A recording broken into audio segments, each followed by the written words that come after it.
Hello students, अब अपना नया टॉपिक है आइंस्टीन के प्रकाश वैद्युत समीकरण half M B max square equal to H nu minus nu zero की स्थापना।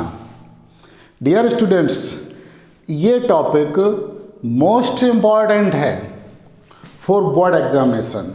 जी हाँ, हम इस पर लिख दे रहे हैं most important. Students, board exam में ये कई बार आया है और इस बार भी बोर्ड एग्जाम में आने के इसके पूरे चांस हैं। मेरे अनुसार बोर्ड एग्जाम में ये आना चाहिए अब की बार ये डेरिवेशन। तो समझते हैं अपने कोर्स का बहुत ही महत्वपूर्ण टॉपिक। डियर स्टूडेंट्स, जो आइंस्टीन ने प्रकाश वैद्युत समीकरण की जो स्थापना की है, इसको हम आइंस्टीन का फोटॉन मॉडल या क्वांटम मॉडल भी कहते हैं। स्टूडेंट्स, मैक्स प्लांक के अनुसार प्रकाश जो है ऊर्जा के छोटे छोटे बंडलों या पैकेटों के रूप में चलता है। जी हाँ, प्लांक की परिकल्पना के अनुसार प्रकाश ऊर्जा के छोटे छोटे बंडलों या पैकेटों के रूप में चलता है। जिस एक बंडल या पैकेट की ऊर्जा E is equal to H nu होती है, उसको हम फोटॉन अथवा क्वांटा कह देते हैं। जी हाँ, देखिए, ये देखिए, हमने एक फोटॉन लिया है और फोटॉन की ऊर्जा E इक्वल टू कितनी है? H new. E energy, H Planck constant और न्यू है फ्रीक्वेंसी, आवृत्ति। फिर हम एक बार बताते हैं कि प्लांक की परिकल्पना के अनुसार प्रकाश ऊर्जा के छोटे छोटे बंडलों या पैकेटों के रूप में चलता है, जिन्हें हम फोटॉन अथवा क्वांटा कहते हैं। एक फोटॉन अथवा एक क्वांटा की जो ऊर्जा होती है वो एच न्यू होती है। यहाँ एच जो है प्लांक नियतांक और न्यू जो है वो प्रकाश की आवृत्ति है। देखिए स्टूडेंट्स, ये हमने कोई धातु का तल लिया है, यहाँ लिखा भी है धातु का तल, और इस पर ये प्रकाश आपतित होता है। ये हमने कोई एक इलेक्ट्रॉन बनाया है और यहाँ से ये इलेक्ट्रॉन उत्सर्जित होता है। हमने ये लिख भी दिया है इलेक्ट्रॉन। प्रकाश वैद्युत प्रभाव किसे कहते हैं हम आपको पिछले वीडियो में बता चुके हैं भली प्रकार से, और प्रकाश वैद्युत प्रभाव के नियम भी बताए हैं। प्रकाश वैद्युत प्रभाव किसे कहते हैं एक बार फिर समझ लीजिए कि जब हम किसी धातु के तल पर एक निश्चित आवृत्ति से अधिक आवृत्ति का प्रकाश, जब हम किसी धातु के तल पर एक निश्चित आवृत्ति से अधिक आवृत्ति का प्रकाश जैसे नीला या परावैंगनी प्रकाश डालते हैं, तो धातु के तल से इलेक्ट्रॉनों का उत्सर्जन होने लगता है। इस घटना को ही प्रकाश वैद्युत प्रभाव या प्रकाश वैद्युत उत्सर्जन कहते हैं। और जो इलेक्ट्रॉन उत्सर्जित होते हैं उनको हम प्रकाश वैद्युत इलेक्ट्रॉन या फोटो इलेक्ट्रॉन कहते हैं। और इन इलेक्ट्रॉनों की वजह से जो धारा प्रवाहित होती है उसको प्रकाश वैद्युत धारा कहते हैं। प्रकाश वैद्युत प्रभाव के लिए उच्च आवृत्ति का प्रकाश अच्छा माना जाता है निम्न आवृत्ति के प्रकाश की अपेक्षा। तो टॉपिक हमारा है आइंस्टीन के प्रकाश वैद्युत समीकरण half M B max square equal to H nu minus nu zero की स्थापना। तो देखिए कैसे इसकी स्थापना करते हैं। तो मैक्स प्लांक की परिकल्पना के अनुसार जो प्रकाश जो है वो ऊर्जा के छोटे छोटे बंडलों या पैकेटों के रूप में चलता है। जिस एक बंडल या पैकेट की ऊर्जा एच न्यू होती है, जी हाँ एच न्यू, उसे हम एक फोटॉन अथवा क्वांटा कह देते हैं। और जो फोटॉन या क्वांटा है उसकी ऊर्जा ही एच न्यू होती है, जहाँ एच जो है प्लांक नियतांक और न्यू प्रकाश की आवृत्ति है। डियर स्टूडेंट्स, हकीकत में अगर देखा जाए तो फोटॉन कुछ नहीं है, केवल एक निश्चित क्षेत्र की ऊर्जा है। उस ऊर्जा को, जितने बीच की ऊर्जा h न्यू है, उसको हम बोल देते हैं एक फोटान अथवा क्वांटा। मान लिया कि कोई न्यू आवृत्ति का फोटान, न्यू आवृत्ति का प्रकाश जब किसी धातु के तल पर आपतित होता है, देखिए ये फोटान है, इसके पास अपनी ऊर्जा कितनी है, h न्यू। एक फोटान के पास h न्यू ऊर्जा ही होती है, ना इससे कम होती है ना इससे ज़्यादा। सच तो ये है कि प्रकाश के जिस क्षेत्र की ऊर्जा, जितने बीच की ऊर्जा, जिस बंडल की ऊर्जा, जिस पैकेट की ऊर्जा h न्यू होती है, उतने क्षेत्र को, उस पैकेटिंग को हम बोल देते हैं एक फोटान अथवा क्वांटा। तो जब कोई न्यू आवृत्ति का फोटान, न्यू आवृत्ति का प्रकाश किसी धातु के तल पर आपतित होता है, या आप ऐसे मान लीजिए कि जब कोई फोटान किसी धातु के तल पर आपतित होता है, चूँकि हमने जो प्रकाश लिया है वो नीला या परावैंगनी प्रकाश लिया है, जिसकी आवृत्ति, जिसकी फ्रिक्वेंसी अधिक होती है, और जब आवृत्ति अधिक तो उसकी ऊर्जा अधिक, और ऊर्जा अधिक तो उसकी भेदने की क्षमता अर्थात भेदन क्षमता अधिक। तो ये जो फोटान है जब धातु के तल पर आपतित होता है तो धातु में प्रवेश कर जाता है, और इसके पास ऊर्जा कितनी है, h न्यू। ये ऊर्जा h न्यू धातु के अंदर उपस्थित मुक्त इलेक्ट्रॉनों में से किसी एक इलेक्ट्रॉन को दे देता है। ये इलेक्ट्रॉन को इसने अपनी ऊर्जा दे दी, और फोटान जब अपनी ऊर्जा किसी इलेक्ट्रॉन को ट्रांसफ़र करता है, तो फोटान तो कुछ है ही नहीं, वो सिर्फ ऊर्जा ही तो है। तो फोटान का अस्तित्व वहीं पर फिनिश हो जाता है, वहीं पर ख़त्म हो जाता है, और इलेक्ट्रॉन ऊर्जावान हो जाता है। एक बात समझने की है यहाँ पर कि एक फोटान अपनी ऊर्जा h न्यू को प्रसाद की तरीके से कई इलेक्ट्रॉनों में डिस्ट्रीब्यूट नहीं करता है। फोटान अपनी संपूर्ण ऊर्जा h न्यू को सिर्फ और सिर्फ एक ही इलेक्ट्रॉन को ट्रांसफ़र कर देता है, एक इलेक्ट्रॉन को अपनी ऊर्जा दे देता है। और जैसे ही फोटान अपनी ऊर्जा किसी एक इलेक्ट्रॉन को देता है, फोटान का अस्तित्व यहीं पर फिनिश हो जाता है, फोटान का अस्तित्व यहीं पर ख़त्म हो जाता है, और इलेक्ट्रॉन ऊर्जावान हो जाता है, एनर्जेटिक हो जाता है। जिस तरीके से जब कोई व्यक्ति बहुत अधिक पैसे वाला हो जाता है तो फिर वो उस सोसाइटी में नहीं रहना चाहता है जिस सोसाइटी में पहले से रह रहा होता है, फिर वो और बड़ी जगह जाके रहता है, फ्लैट लेके, जैसे भी रहना चाहे। ठीक उसी तरीके से जब ये इलेक्ट्रॉन ऊर्जावान हो गया, तब ये धातु से बाहर निकलेगा, फ्लाइट मोड में आ जाएगा, निकलेगा। जब ये यहाँ से बाहर निकलेगा तो इसकी ऊर्जा दो प्रकार से व्यय हो जाती है। प्रथम,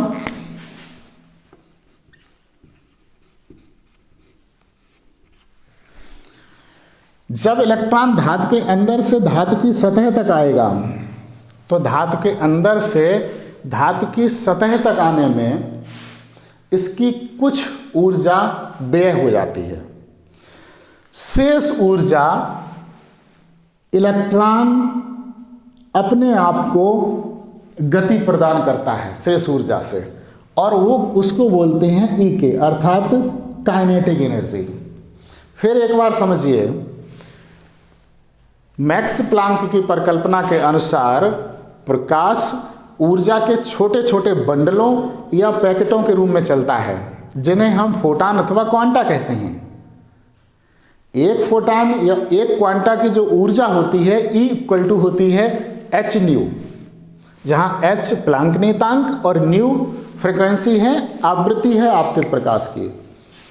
जब कोई फोटान किसी धातु के तल पर आपतित होता है तो अपनी संपूर्ण ऊर्जा h न्यू को, ये संपूर्ण ऊर्जा h न्यू को किसी एक इलेक्ट्रॉन को दे देता है, किसी एक इलेक्ट्रॉन को ट्रांसफर कर देता है, और फोटान का अस्तित्व अपनी ऊर्जा इलेक्ट्रॉन को देते ही खत्म हो जाता है और इलेक्ट्रॉन ऊर्जावान हो जाता है। साथ ही साथ फोटान अपनी संपूर्ण ऊर्जा एक ही इलेक्ट्रॉन को देता है। सत्यनारायण की कथा में जैसे प्रसाद सबको डिस्ट्रीब्यूट किया जाता है, ऐसे फोटान अपनी ऊर्जा डिस्ट्रीब्यूट नहीं करता है। फोटान जब अपनी संपूर्ण ऊर्जा एक इलेक्ट्रॉन को दे देता है और फोटान का अस्तित्व यहीं पर खत्म हो जाता है और इलेक्ट्रॉन ऊर्जावान हो जाता है। जब इलेक्ट्रॉन ऊर्जावान हो गया तो धातु के तल से बाहर निकलेगा।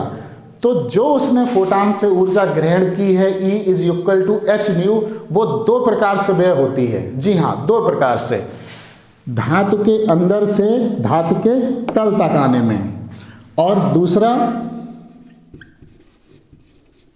द्वितीय जो शेष ऊर्जा बचती है वो इलेक्ट्रॉन को गतिज ऊर्जा प्रदान करती है। ये देखिए इलेक्ट्रॉन गया। इस तरीके से हम यदि कहें कि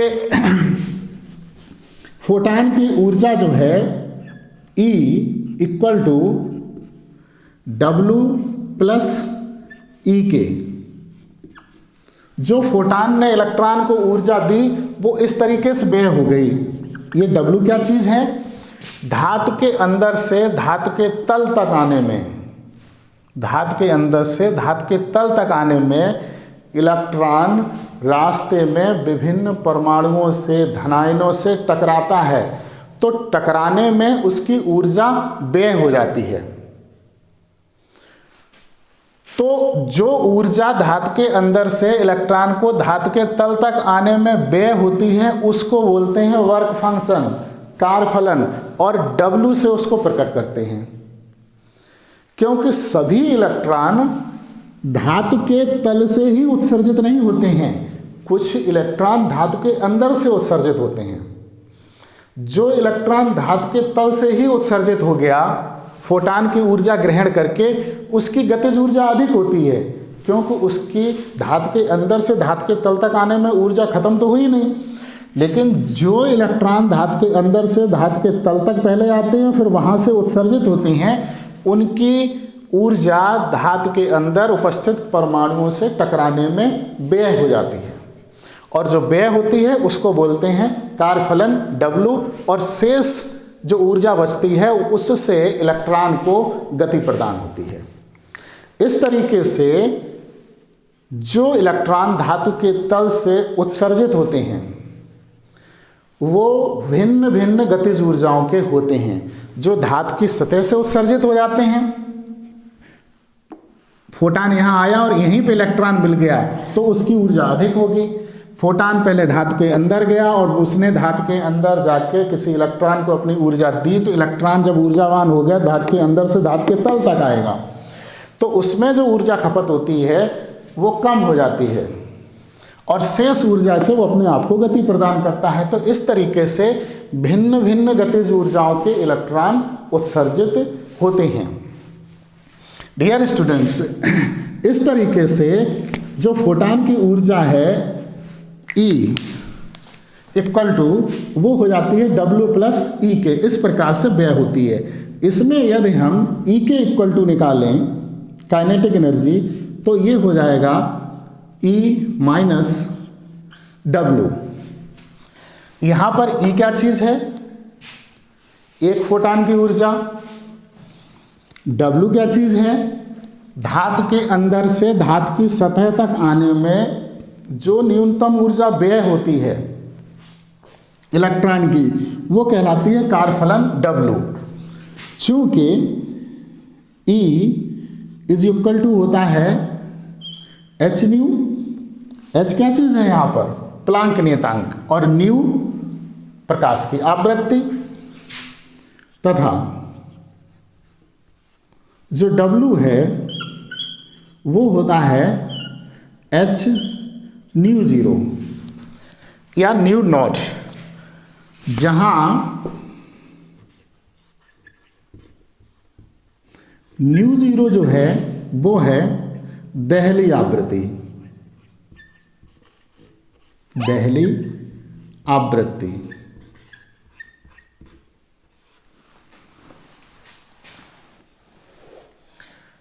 ई और डब्ल्यू की जो वैल्यू है वो हम इसमें रख रहे हैं, E K equal to E minus W में। तो ये हो जाएगा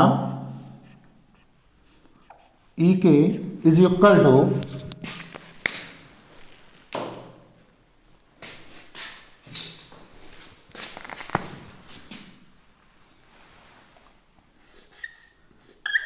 H nu minus H nu zero, या E K is equal to H इसमें से कॉमन लिए ले रहे हैं तो new minus nu zero, new minus nu zero.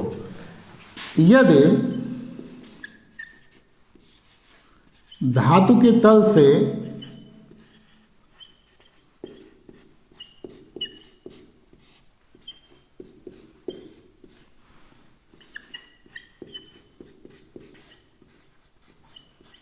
उत्सर्जित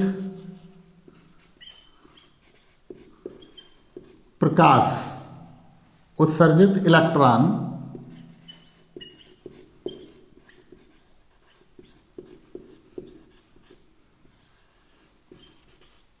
का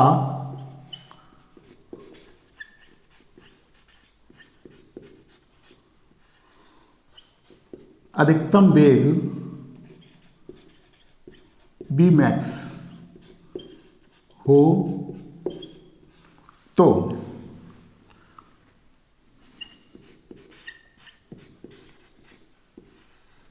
गतिज ऊर्जा ई के इक्वल टू हो जाएगा half M B max square. तो ये वैल्यू हम यहाँ पे रख रहे हैं, तो half M B max square equal to H nu minus nu zero. Dear students, यही आइंस्टीन का प्रकाश वैद्युत समीकरण है, half M B max square equal to H nu minus nu zero. एक बार फिर समझ लीजिए, प्लांक की परिकल्पना के अनुसार प्रकाश जो है वो ऊर्जा के छोटे छोटे बंडलों या पैकेटों के रूप में चलता है। ये जो बंडल या पैकेट होते हैं उनको हम फोटान अथवा क्वांटा कहते हैं, जिनकी ऊर्जा होती है H nu, H nu E equal to H nu. यहाँ पर जो एच है वो प्लांक कांस्टेंट, न्यू जो है वो आवृत्ति है, फ्रीक्वेंसी है। आइंस्टीन के अनुसार जब न्यू आवृत्ति का कोई प्रकाश फोटान किसी धातु के तल पर आपतित होता है, जैसे कि ये आपतित हो रहा है, तो आपतित फोटान अपनी संपूर्ण ऊर्जा E equal to H nu को धातु के अंदर उपस्थित किसी एक इलेक्ट्रॉन को दे देता है। फोटान जैसे ही अपनी ऊर्जा किसी एक इलेक्ट्रॉन को स्थानांतरित करता है, किसी एक इलेक्ट्रॉन को देता है, ठीक वैसे ही फोटान का अस्तित्व समाप्त हो जाता है। और इलेक्ट्रॉन जब ऊर्जावान हो जाता है तो इलेक्ट्रॉन धातु के अंदर से बाहर निकलता है। बाहर निकलने में जो उसने ऊर्जा फोटान से प्राप्त की है वो दो प्रकार से व्यय होती है स्टूडेंट्स। धातु के अंदर से धातु के तल तक आने में, धातु के अंदर से धातु के तल तक आने में जो ऊर्जा व्यय होती है उसको बोलते हैं कार्यफलन और W से प्रकट करते हैं। शेष ऊर्जा जो बचती है वो इलेक्ट्रॉन को गति प्रदान करती है और वो होती है गतिज ऊर्जा और E से प्रकट करते हैं।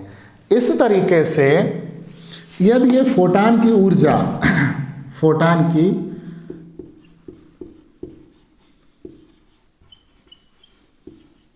ऊर्जा E इक्वल टू क्या हो जाएगा W प्लस E के, दो प्रकार से व्यय होती है। इससे यदि हम E के इक्वल टू निकालें तो हो जाएगा E माइनस डब्ल्यू। चूंकि E इक्वल टू होता है एच न्यू और W इक्वल टू जो कारफलन है वो होता है एच न्यू जीरो। यहाँ न्यू जीरो क्या चीज है? दहली आवृत्ति, और H प्लांक नियतांक।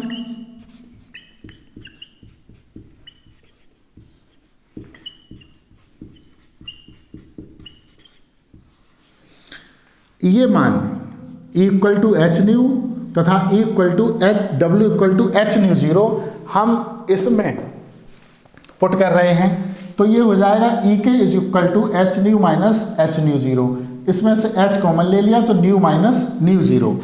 यदि धातु के तल से उत्सर्जित इलेक्ट्रॉन का अधिकतम वेग V मैक्स हो तो गतिज ऊर्जा E के इक्वल टू हो जाएगी half m B max square, और इलेक्ट्रॉन का द्रव्यमान कितना हो m, तो half m B max square equal to h nu minus nu zero. Dear students, यही आइंस्टीन का प्रकाश वैद्युत प्रभाव संबंधी समीकरण है जो कि बोर्ड परीक्षा की दृष्टि से बहुत ही महत्वपूर्ण है। तो स्टूडेंट्स, हमारे चैनल को सब्सक्राइब कर लीजिए, देखते रहिए, लाइक कीजिए, कमेंट्स कीजिए। जो आपको किसी टॉपिक में जो भी प्रॉब्लम हो तो आप उस टॉपिक का नाम लिख दीजिए, हम उस पर वीडियो बना के ज़रूर आपकी सहायता करेंगे। Thank you.